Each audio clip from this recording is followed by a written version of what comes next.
Sa kabila naman ng kontrobersya sa confidential funds ng kanyang opisina, tiniyak ng House Committee on Appropriations na bibigyan pa rin ng karampatang respeto si Vice President Sara Duterte para sa 2026 budget deliberations. Umaasa rin ng isang kongresista na sana'y respetuhin din ng mga opisyal ang Kamara.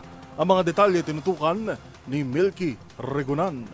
Makaasa ng buong respeto at courtesy na nararapat sa kanyang posisyon si Vice President Sara Duterte. Ito ang tiniyak ni Nueva Ecija Representative Micaela Swansing, chairperson ng House Committee on Appropriations, sa sandaling sumalang ang panukalang budget ng Office of the Vice President para sa 2026.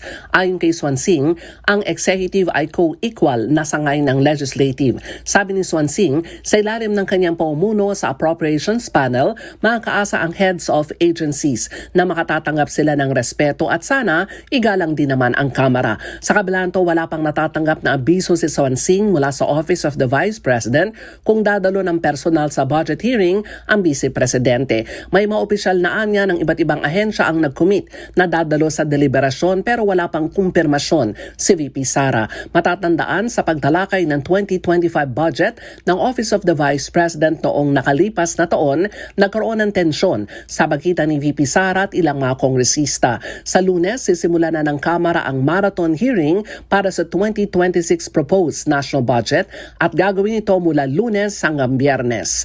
Para sa MBC TV Network News, ako si Milky Regunan, una sa Pilipinas, una sa Pilipino.